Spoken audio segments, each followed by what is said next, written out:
Hello YouTube. This is the fourth video in a series I'm doing on vintage cameras from the 30s on up. My friend who has this in his collection let me borrow it for today, and I just think that this is one of the finest examples of the Kodak line of brownies. This was made in 1946. It's called the Kodak 620 Flash Brownie. All metal construction. Very interesting that this was made from 1946 all the way to 1955. That's a long time for a manufacturer to continue with a certain model.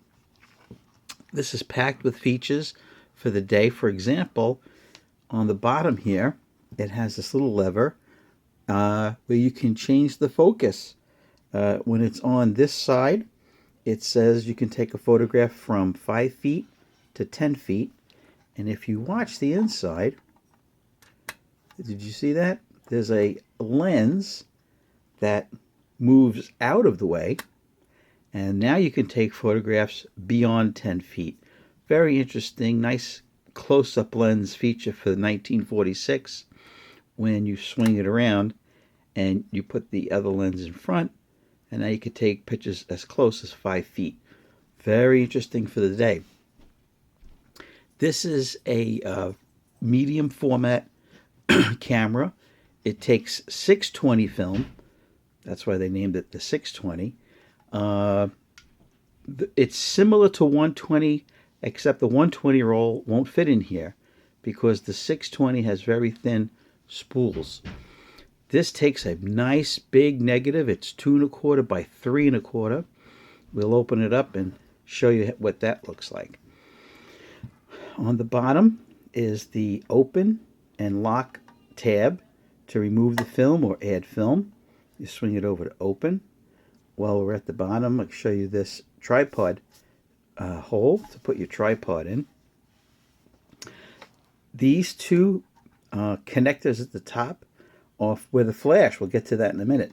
This connects the flash unit to the camera. On the top we have the shutter. Still works after all these years. And this had an interesting lock on it. So while you were walking around, you couldn't accidentally take a photograph. The viewfinder is really small on top. It lets in enough light if you were outside in the brilliant sunshine to frame your pictures. But I guess you could still line it up and frame your shot, even if it was a little dark out. Let's see what else it has. This is interesting. A lot of people that see this and overlook it. What this is a foot. Because of the odd shape of this camera, where it's wide at the bottom, narrow at the front, if you wanted to take a picture, say leaning on a park bench or a picnic table or a dining room table, what would happen is it would be pointing down. So you put this foot out like that, and now it rests perfectly level where the camera is all in line straight. Very interesting and easy to overlook. So let's see now. We'll put this in open, and here's how you remove the film. You hold on. This was a nice little handle, but if you were made in 1946, your handle might be broken too. Let's see if we can get this off. There we go. You lift this straight up, and it reveals a full metal construction on the inside. And here is the guts of the camera. It says right on it, use Kodak 620 film.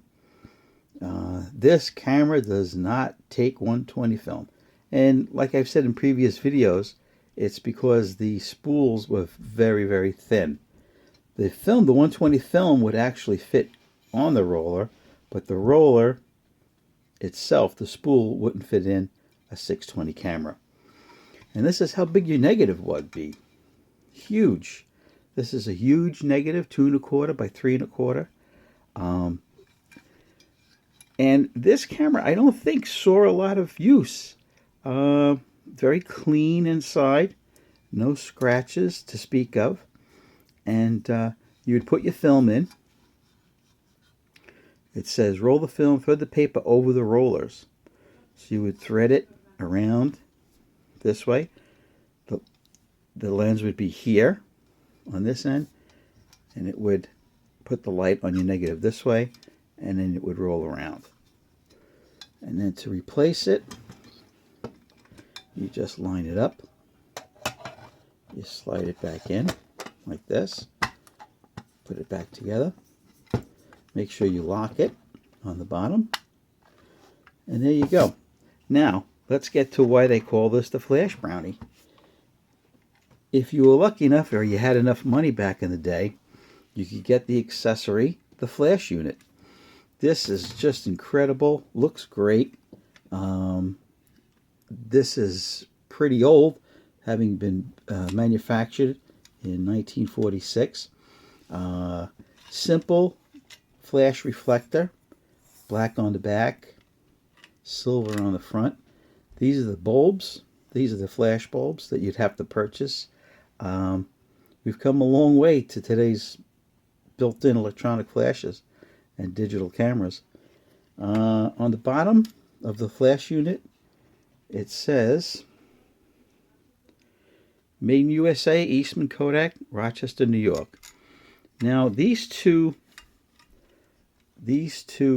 tubes on the side, you would have to flip these open and insert a AA battery, which they called the penlight battery back in the day, and you'd snap them closed. I don't want to open them because this is either Bakelite or plastic, and I would chance cracking these little tiny stems here, but you can imagine the batteries would, these lids would open, slide the battery in, lock it closed.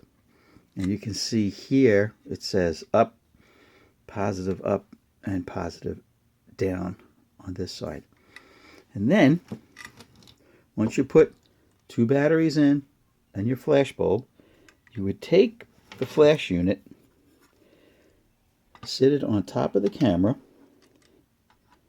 like this, and you would screw in the two screws like this,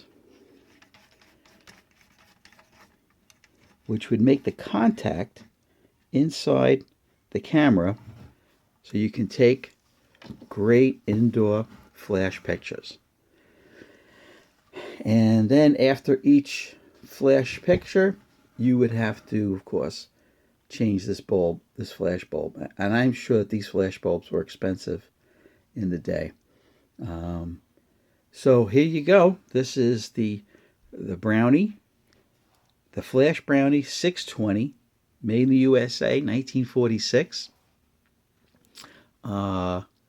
Medium format camera. And just to add in a little tidbit of information, this sold for $6 in 1946.